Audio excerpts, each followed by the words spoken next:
Bienvenidos a NTD. Les saluda Eduardo Zompa y estas son las noticias más importantes de hoy. El presidente Biden dio una visión positiva sobre la economía de Estados Unidos y ahora enfrenta las críticas. Una encuesta reciente dice que la mayoría de los ciudadanos se prepara para una recesión.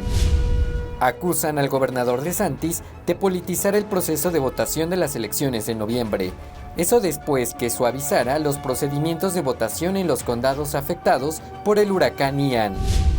Demandaron a funcionarios de Filadelfia por utilizar dinero de los contribuyentes para financiar abortos.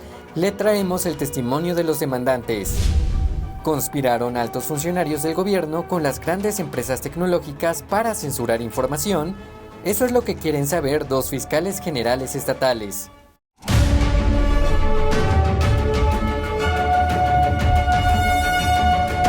Feliz inicio de semana. Comenzamos este lunes con noticias de Washington. El presidente Biden se enfrenta a las críticas después de afirmar durante el fin de semana que la economía estadounidense es fuerte. También dijo que otros países están peor. Tenemos más. Durante su visita a Oregón el sábado, los periodistas preguntaron al presidente Biden sobre la inflación y la subida del dólar. Esto es lo que dijo. No me preocupa la fortaleza del dólar. Me preocupa el resto del mundo. ¿Tiene eso sentido? ¿Puede explicarlo? Sí, nuestra economía es muy fuerte. La inflación es mundial. En cualquier lugar es peor que en Estados Unidos. Los comentarios de Biden surgen cuando los precios al consumo en Estados Unidos subieron un 8.2% en septiembre en comparación con el año anterior. Eso es más de lo esperado y se acerca a los niveles más altos de los últimos 40 años. Los precios al productor subieron un 8.5%. El dólar, por su parte, se ha disparado un 20% en el último año. Eso significa precios más bajos para las importaciones de Estados Unidos, pero alimenta la inflación para otros países. Los republicanos criticaron a Biden por sus declaraciones sobre la economía estadounidense. La presidenta del Partido Republicano, Ronna McDaniel, tuiteó: Biden calificó la economía como muy fuerte, según una reciente encuesta de la CNN. El 78% de los estadounidenses dicen que la economía es pobre. Mientras tanto, una reciente encuesta de The Conference Board sobre la confianza de los directores ejecutivos indica que casi todos los directores se están preparando para una recesión en Estados Unidos. El 98% de los directores ejecutivos afirman que se están preparando para una recesión en Estados Unidos en los próximos 12 a 18 meses. Sin embargo, la mayoría cree que la recesión en Estados Unidos será breve y poco intensa. Algunos dijeron que la inflación, unida a la decisión de la Reserva Federal de subir los tipos de interés, ha aumentado la posibilidad de una recesión. El Producto Interno Bruto cayó en el primer y segundo trimestre de 2022. La Oficina Nacional de Investigación Económica define técnicamente las recesiones como trimestres consecutivos de crecimiento negativo del PIB. La economista jefe del Conference Board, Dina Peterson, dijo que la confianza de los directivos se ha desplomado a su nivel más bajo desde la Gran Recesión. Pero dijo: a pesar de las expectativas de un crecimiento lento, las condiciones del mercado laboral y las prestaciones salariales persisten, mientras que los planes de contratación siguen siendo sólidos. Y ahora escuche esto. El gobernador de Florida, Ron DeSantis, está recibiendo críticas por facilitar el proceso de votación a los residentes de las zonas más afectadas por el huracán Ian. Algunos dicen que los condados en cuestión son en su mayoría republicanos. El gobernador de Florida, Ron DeSantis, fue acusado de politizar el proceso de votación de cara a las elecciones de mitad de mandato. El jueves de la semana pasada, DeSantis anunció que está ampliando el acceso al voto en las zonas más afectadas por el huracán Ian. También habrá días adicionales para la votación anticipada, así que la gente podrá votar el domingo y el lunes, justo antes del martes, día de las elecciones. Sé que a algunas personas les gusta esperar, pero la gente tiene la opción. Y la otra cosa es que usted podrá tener una boleta de ausencia enviada a una dirección diferente. Dijo que la gente tendrá que confirmar su identidad por razones de seguridad, pero señaló que esto puede ser útil para las víctimas del huracán que se desplazaron porque sus casas fueron destruidas. El Washington Post informó que los condados en cuestión son abrumadoramente republicanos a diferencia de otros condados afectados. Más de 450,000 votantes en Lee, Charlotte y Sarasota están registrados como republicanos en comparación con 265,000 demócratas y casi 290,000 afiliados a ningún partido. El artículo continúa diciendo que el huracán Ian dejó inundaciones históricas en el condado de Orange, en Florida, donde hay más demócratas que republicanos, pero ahí no se concedió ningún procedimiento especial de votación. The Guardian publicó un artículo acusando al gobernador de incitar a la ira, escribiendo: el gobernador Ron DeSantis facilitó el voto en ciertos condados de Florida golpeados por el huracán Ian, pero solo los de tendencia republicana. Mehdi Hasan, presentador de la MSNBC, acusó a DeSantis de hipocresía por promover reglas de votación más estrictas el año pasado, mientras que ahora suaviza las normas tras un huracán de categoría 4. Hasan dijo literalmente: la hipocresía es tan asombrosamente descarada como asombrosamente irritante. NTD se puso en contacto con la oficina de DeSantis para pedir comentarios sobre las acusaciones, pero no obtuvimos respuesta antes de esta emisión.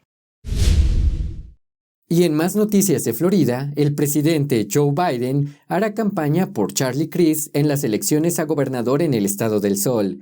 Crist se enfrenta al gobernador Ron DeSantis, un posible rival de Biden en las elecciones presidenciales de 2024.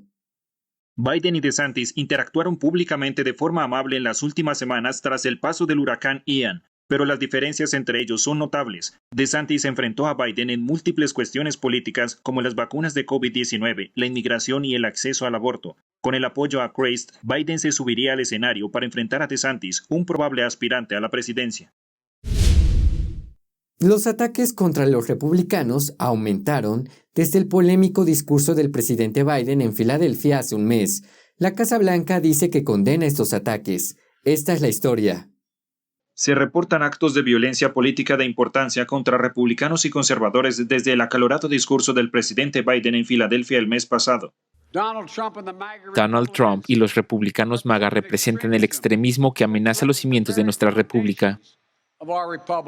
No está claro si el discurso de Biden motivó actos de vandalismo o ataques por motivos políticos, pero varias oficinas republicanas en todo el país fueron objeto de vandalismo desde entonces. El presidente del Partido Republicano del Condado de Ottawa, en Michigan, habló con los medios locales sobre un incidente ocurrido la semana pasada. Dijo que los funcionarios salieron y encontraron que todos los carteles fueron cortados en pedazos. El edificio fue vandalizado y el cartel en el exterior del edificio fue arrancado. También en Michigan, una encuestadora provida de 80 años que iba de puerta en puerta recibió un disparo tras una acalorada discusión verbal. El agresor fue acusado por el delito de asalto y de haber disparado un arma de fuego de forma imprudente. El sospechoso se presentó la semana pasada y dijo a una cadena de televisión local que había disparado a Jacobson accidentalmente mientras discutía con su esposa, que apoya el aborto. En Dakota del Norte, un joven de 18 años murió el mes pasado cuando un hombre presuntamente lo atropelló con su vehículo. El sospechoso dijo después a un operador del 911 que pensaba que la víctima formaba parte de un grupo republicano extremista. Ahora está acusado de asesinato por la muerte del adolescente. El senador republicano de Kentucky, Rand Paul, dijo a Fox News: el presidente Biden tiene que darse cuenta que su desprestigio hacia sus oponentes está incitando a algunos de sus partidarios a la violencia. Paul también dijo: como víctima de la violencia política, ambas partes necesitan reconocer las consecuencias de la acalorada retórica. El senador Paul fue agredido físicamente por su vecino en 2017 y atacado por alborotadores tras la Convención Nacional Republicana de 2020. En un comentario reciente sobre la violencia política, un portavoz de la Casa Blanca dijo a Fox News que el presidente Biden condena estos ataques y ha sido claro en que la violencia, las amenazas de violencia y el vandalismo son absolutamente inaceptables, independientemente de quién esté cometiendo tales actos o por qué, y añadió que en Estados Unidos no hay lugar para la violencia política. Más adelante tenemos novedades de una demanda contra el gobierno de la ciudad de Filadelfia y le contamos por qué una reunión escolar en Michigan terminó en una intensa protesta. Entérese después de esta pausa comercial. Ya volvemos.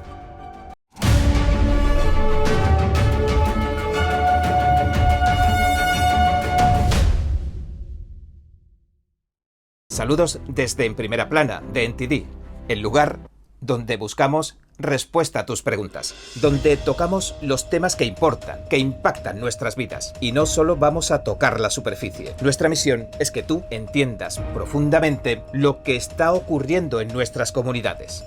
Estamos aquí para que no te pierdas lo importante. Míranos en YouTube y en Epoch TV, de The Epoch Times en español, de lunes a sábado a las 10:30 de la noche, hora del este. Te esperamos. Hasta pronto. Creo que informarse de verdad es más que solo conocer los hechos, es investigar, es buscar la verdad para ser libre. ¿Quieres saber más? ¿Quieres llegar a la fuente? Venga con nosotros al Descubierto, un programa donde no solo compartimos las noticias, sino que también vemos los hechos desde diferentes ángulos y de manera imparcial. Suscríbase gratuitamente a nuestro canal Al Descubierto y usted podrá tomar una decisión informada. Lo esperamos de lunes a viernes en YouTube y en Epoch TV, 19:30 hora del Este.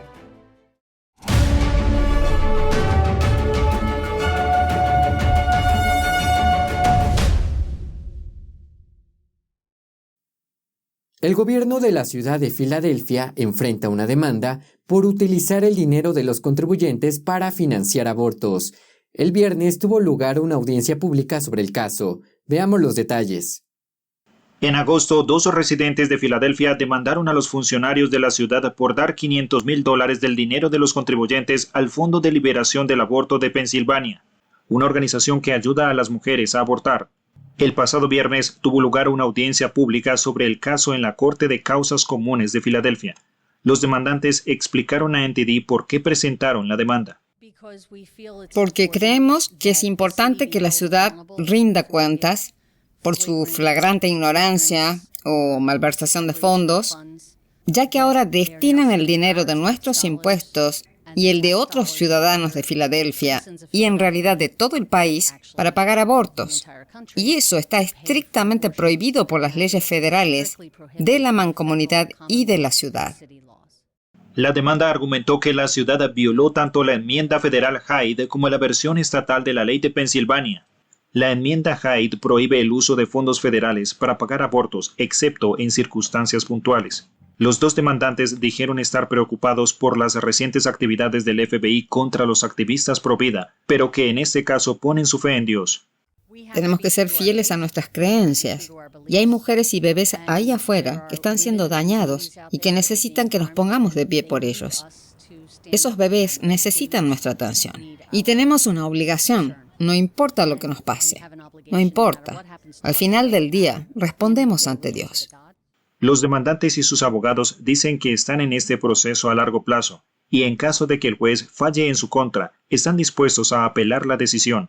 En última instancia, nos sentimos muy tranquilos. No estoy seguro de qué haga este juez. Tiene muchos problemas que está tratando, así que no estoy seguro de cómo decida las cuestiones. Pero nos sentimos seguros de que en última instancia vamos a prevalecer, ya sea en la Corte de la Mancomunidad, en la Corte Suprema de Pensilvania o en la Corte Suprema de Estados Unidos si es necesario.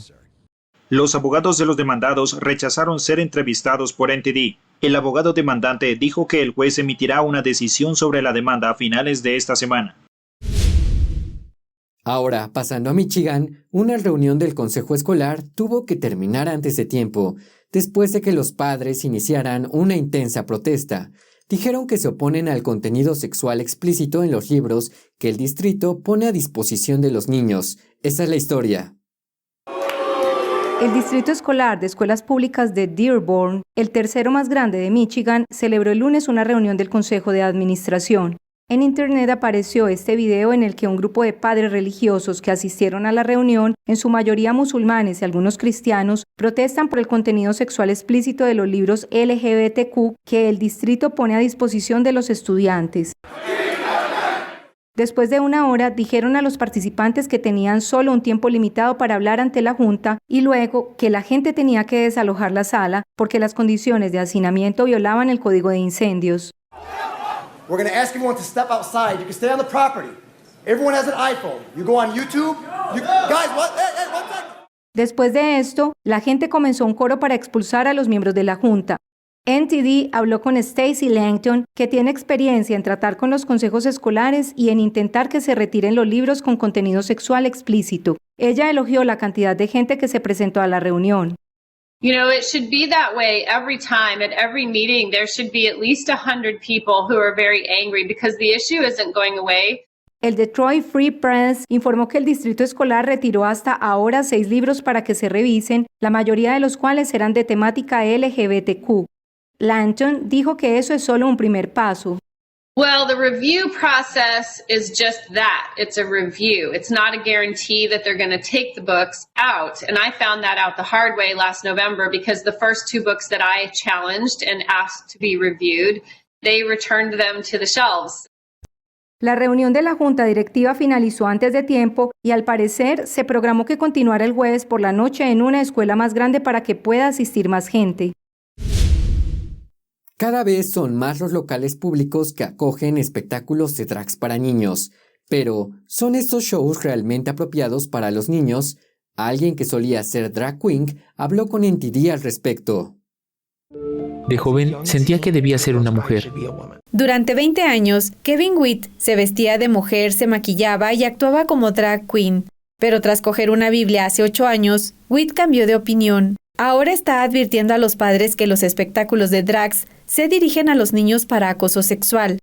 Realmente creo que hay un grupo de drag queens ahora a los que están entrenando, específicamente para acosar niños.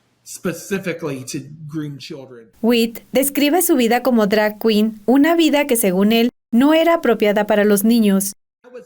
No era solo una drag queen, era un transexual, era una prostituta, así que me prostituía y trabajaba en la industria del sexo como mujer trans e hice de todo, desde trabajar como acompañante, fui operador de sexo telefónico, hice sesiones de webcam, hice sesiones de fotos porno. La mentalidad en la que vivía no era apropiada para los niños. El tipo de persona que era, ni siquiera mi humor, mis conversaciones, todo eso no era apropiado para los niños. Witt dice que su experiencia no era algo inusual entre las drag queens. Muchos drag queens eran traficantes de drogas. Hemos encontrado drag queens que estaban actuando para niños, eran delincuentes sexuales registrados. ¿No buscarías a una estrella del porno que viniera a hacer un espectáculo porno para tus hijos o a una stripper que viniera a hacer un espectáculo de striptease para tus hijos? Entonces, ¿por qué buscarías a una drag queen? Witt dice que el auge de los espectáculos de drags proviene de la ideología comunista que está trabajando para destruir a las familias. Él hace referencia a una lista de 45 objetivos del Partido Comunista en Estados Unidos, expuesta en el libro de 1958, El comunista al desnudo. Uno de ellos dice textualmente: presentar la homosexualidad, la degeneración y la promiscuidad como normales, naturales y saludables. Todo es una estrategia para derribar la familia nuclear. Así podrán apoderarse de todo. Actualmente, Witt trabaja en Culture Warriors of America, una organización con la misión de denunciar a los acosadores sexuales de niños y a sus facilitadores. Los demandantes en un caso de alto perfil buscan que se tome declaración a 10 altos funcionarios, incluyendo al doctor Anthony Fauci. Alegan una colusión en materia de censura entre funcionarios del gobierno y grandes empresas tecnológicas. Tenemos la historia. En una reciente moción, los fiscales generales de Luisiana y Missouri, entre otros demandantes, solicitaron que una corte federal estadounidense les permitiera tomar declaración a Fauci. También pretenden interrogar a la exsecretaria de prensa de la Casa Blanca, Jen Psaki, y al agente especial del FBI, Elvis Chen, entre otros. En una declaración conjunta, los demandantes afirman que los correos electrónicos y otros documentos descubiertos en la investigación revelaron una campaña de censura enorme y de gran alcance. También dice que los funcionarios mantuvieron sus comunicaciones más reveladoras con las empresas de redes sociales de forma oral y no por escrito, y que es más probable que funcionarios federales de alto rango se basen en comunicaciones orales para presionar a las plataformas de redes sociales para que censuren. Fauci, por ejemplo, habló por teléfono con un grupo de científicos que luego escribieron un estudio en el que criticaban a otros científicos que decían que el COVID podía proceder de un laboratorio de China. La moción afirma además que Fauci estuvo en contacto con el director general de Facebook, Mark Zuckerberg, pero que el contenido de las comunicaciones orales entre ambos aún no fue revelada. Los abogados del Departamento de Justicia dicen que tomar 10 declaraciones sería demasiado. Este caso tiene una etapa de descubrimiento acelerada, donde lo normal es tener menos testimonios, pero los demandantes dicen que es necesario tomar declaración a funcionarios de alto nivel porque tienen información de primera mano que no se puede obtener en otra parte. Más adelante le contamos por qué Kanye West comprará Parler y los detalles de un informe sobre capitales corrosivos en Ecuador. No se vaya, ya regresamos.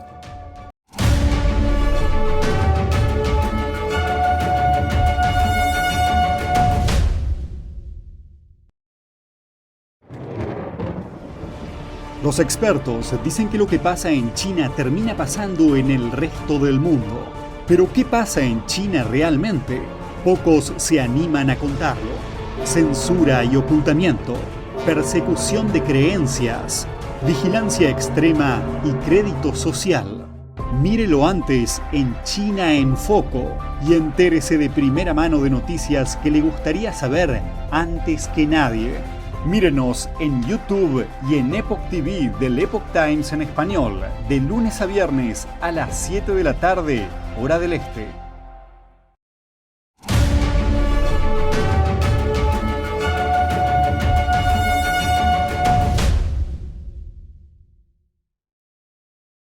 El músico multimillonario Kanye West está en proceso de comprar Parler, una plataforma conservadora de redes sociales que aboga por la libertad de expresión.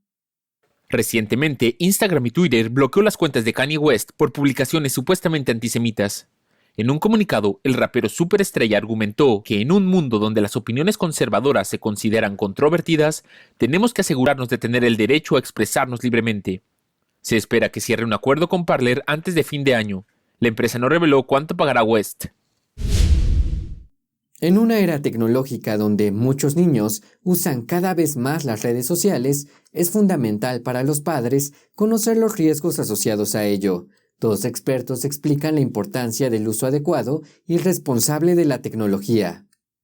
Con el aumento en el uso de las redes sociales, los expertos están alertando a los padres sobre los riesgos del uso prolongado de la tecnología y de la exposición tan temprana a las redes sociales. Durante el Congreso de las Familias en México a inicios de octubre, Cristina Fortuny, expositora de Crecer entre Pantallas, habló sobre cómo cuidarlos de los contenidos peligrosos en la era digital. Con niños muy pequeños, si hablamos de la primera infancia, 0 a 6 años o desde los 0 hasta los 11 años, es importante que instalemos softwares o programas que pues hacen una especie de filtro de los contenidos que llegan, o incluso tú puedes decidir con quiénes ellos pueden interactuar y con quiénes no. Fortuny dijo que es fundamental que los padres se involucren en el contenido que están viendo sus hijos mediante la tecnología y tener una comunicación fluida con ellos para poder darles consejos de alerta. En el mundo digital hay que ver qué conductas son focos rojos. Entonces te doy algunos ejemplos. De repente que tú estés platicando con alguien que no has conseguido, una persona en el mundo presencial así de amable, que nunca te lleva a la contraria, porque estos delincuentes son expertos en la manipulación de niños y adolescentes, ¿no? El tema de los secretos, que les compartan a ellos un secreto para comprometerlos a que el menor les cuente otro secreto. Y para que usan el secreto es una forma de aislarlos de la gente que los puede proteger, porque ya con esa información los pueden chantajear. Por su parte, el doctor José Antonio Lozano Díez dijo que si bien la tecnología ofrece grandes oportunidades, también hay un gran riesgo de adicción. Las personas que empiezan a perder contacto también con la vida real por quedarse más en lo digital, y a veces se confunde la realidad con lo digital. Y esos riesgos también tenemos que aprenderlos a ver en nuestros hogares, en nuestras casas. Asimismo, Lozano señaló que el riesgo principal que se encuentran en las redes sociales es la disociación de la realidad. Es tanto el tiempo frente a la pantalla que empezamos a confundir lo digital con la realidad. Y eso significa que las personas empiezan a tener una ruptura de su identidad. Este es el riesgo mayor. Todas las personas tenemos y estamos conformadas por 4 yos. El yo que realmente somos, el más difícil muchas veces de poder conocer, requiere de mucha reflexión interior. El yo que creemos que somos, que es el ego, así se llama el ego, el yo que ven los demás, y el yo que mostramos en las redes sociales, que está mostrado que en un 90% de los casos no corresponde con la realidad. Además, Lozano dijo que cuando la realidad no coincide con lo que se muestra en las redes sociales, se está más vulnerable a la depresión y la ansiedad. Lozano señaló que la mitad de la población mundial tiene problemas de ansiedad y depresión causados en gran medida por las redes sociales. Capitales corrosivos de China estarían concentrándose en países latinoamericanos. Un informe alerta sobre los daños que provocan en el financiamiento de infraestructura clave de Ecuador. Las inversiones hechas por dictaduras como China a gobiernos democráticos de Latinoamérica tendrían como finalidad inferir en las políticas de dichos países. Este flujo de dinero ha sido definido como capital corrosivo en un reciente informe de la Fundación Ciudadanía y Desarrollo y el Centro para el Emprendimiento Internacional para la Empresa. El capital corrosivo, dice el documento, fluye de países autoritarios como capitales que carecen de transparencia para socavar el Estado de Derecho de los países receptores. Entre los países latinoamericanos que han recibido más inversiones chinas están Brasil, Venezuela, Ecuador y Perú. Del 2005 al 2013, cerca del 75% de las inversiones chinas, valorizadas en $70.000 millones y préstamos de $74.000 millones, se concentraron en dichos países amazónicos. Entre 2010 a 2019, Ecuador recibió más de $22.000 millones en créditos bilaterales a través de bancos estatales chinos como Exim Bank China y el Banco de Desarrollo de China. Este dinero financió principalmente obras del gobierno como infraestructura y construcción de carreteras. Entre los proyectos está la hidroeléctrica Coca-Cola Sinclair en el sector petrolero, Tarapoa, contratos mineros con proyectos como Río Blanco y obras como la construcción de la Universidad Yachay y la extensión de la carretera Simón Bolívar en Quito. Por algunos de estos créditos, Ecuador está endeudado hasta 2039. Estos préstamos chinos se ejecutan bajo la lógica del Triángulo de Hierro, en donde el banco chino presta dinero a condición de que se contrate a empresas chinas y a un porcentaje de trabajadores chinos. Sin embargo, la situación más grave es que los países receptores ceden su soberanía para poder cubrir los préstamos concedidos. El informe destaca que en 2010 el Partido Comunista Chino exigió a Ecuador que renuncie a su derecho de invocar su inmunidad soberana en cualquier procedimiento contra el Estado o sus activos. En cuanto al costo del endeudamiento, el informe señala que los préstamos chinos son mucho más caros por sus tasas de interés y plazos en comparación con los de organismos multilaterales como el Banco Mundial. Entre los impactos señalados por el estudio también se encuentran afectaciones al medio ambiente, procesos de corrupción, falta de transparencia, evasión tributaria, entre otros. El reporte dice que actualmente el presidente Guillermo Lasso está llevando a cabo un proceso de renegociación de deuda. Sin embargo, enfatizan que hasta el momento no hay indicios de suficiente transparencia. Hasta aquí las noticias de hoy. Los esperamos en nuestra emisión nocturna. La cita es a las 10 de la noche, hora del este, por epochtv.com/ES, la plataforma gratuita del Epoch Times en español. Gracias por acompañarnos. Que tengan una excelente tarde.